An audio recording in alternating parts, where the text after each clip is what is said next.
this is a folk tale from Thailand.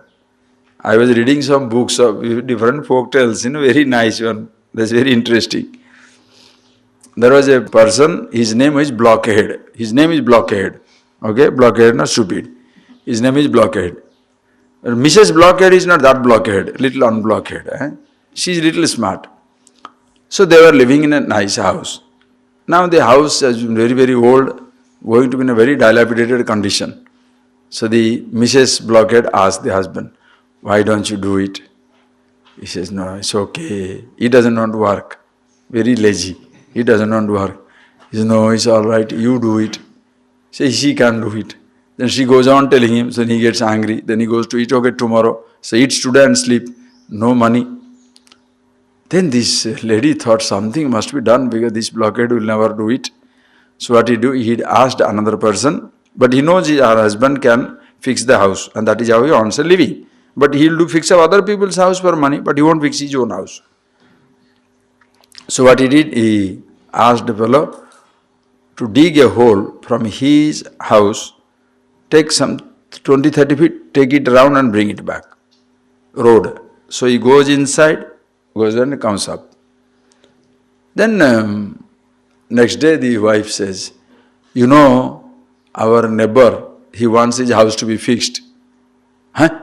Oh, really? Okay. I'll go and see. She says, yes, you go and see. So he says, the backyard only. So he goes this way. So he goes through the tunnel and comes back. So end of the street. So then he comes out. Now his wife stands up. Then he says, he's blockade, remember he's blockade. Then he says, yes. So can you fix up this house? He looks at it. Yeah, I can fix up this house. But you have to pay me this much of money. He said, yeah, I will pay that. No problem. You pay that. Then he comes back. Next onwards, he enthusiastically goes through the hole, comes back his house, starts putting it up. And he is surprised how the lady of the house takes really good care of him, gives him good food. He doesn't look at the thing. He just does the whole work very nicely. At the end of the day, he gets good food, comes back. In 7 days' time, beautiful house he picked up. Then he says, it looks beautiful, very happy, got the money. Then that's the first time he looks at the whole house, comes back. Then he comes back and takes the money and tells his wife, oh, this money is yours, don't get angry with me. You feed me as long as you like.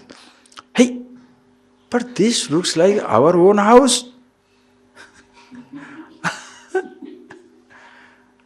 Then only the blockhead recognizes. So the blockhead will not go do his own thing, but if it goes around and comes back, I think he is doing his own job, right? Same thing, this knowledge. Like a person who is drunk. The people who get drunk, sometimes whatever idea comes to their head, they repeat it. The fellow will be drinking, sitting in his own house, I want to go home, I want to go home, I want to go home. So what do?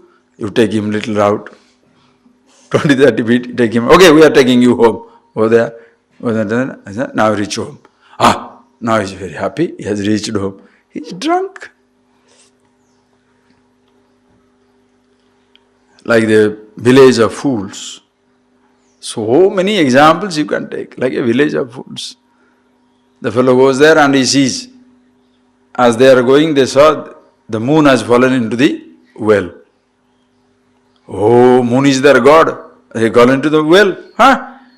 So everybody is worried now. So they brought a big bucket, put it underneath, and they see the moon reflection there. The moon has gone into the water. They put it, it doesn't come again, still there. Stupid.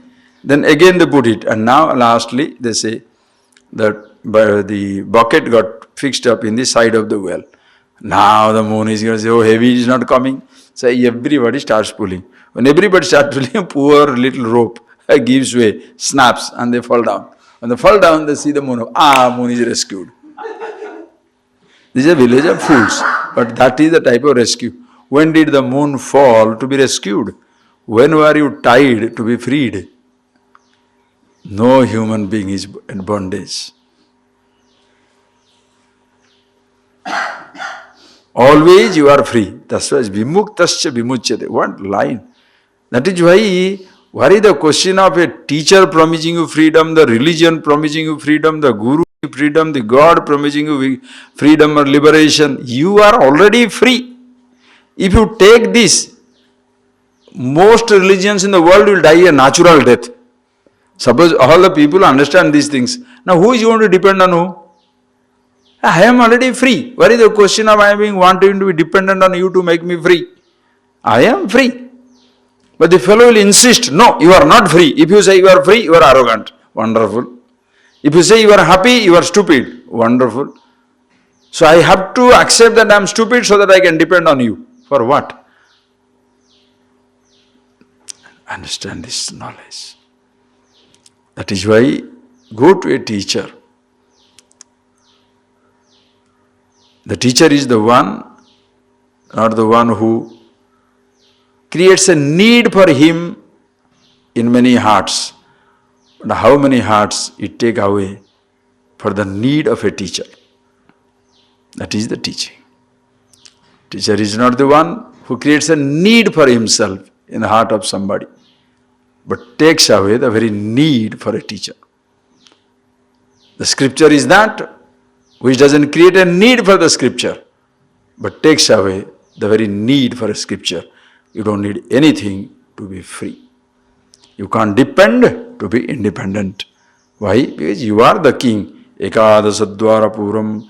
You have this mobile palace of 11 gated, you have this mobile palace, mobile city of 11 gated city.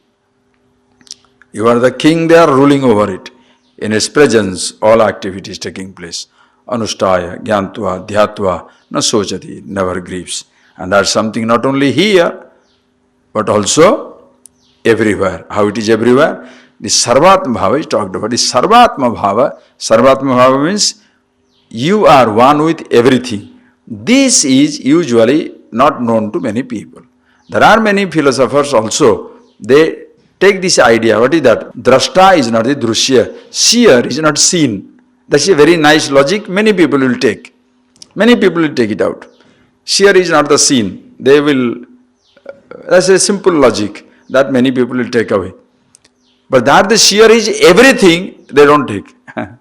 Because for that God has to come in. Because they are uncomfortable with the idea of God. Because for them, they have been brainwashed to believe God means you have to obey the God, you have to listen to the God, Papa Punya, right, wrong, good, bad, morality, immorality, all these things will be there. And the person feels very comfortable because mostly these so-called free thinkers are little perverts. They shall not like to be told what they should do. Person feels uncomfortable, like existentialist. The philosophers, existentialist, because if you have an authority, if you accept an authoritative figure, naturally you will feel uncomfortable with right and wrong, good and bad. So best thing is remove it. So you feel comfortable. So they think in every tradition, every religion, gods are authoritative figure. No, not in Vedanta, not in Upanishad. Upanishad, the God is not an authoritative figure sitting down somewhere. He alone is everything. Call it he, call it she, call it it, makes no difference. Purusha. Anena Purnam Sarvam, by which everything is filled up. There is nothing other than it.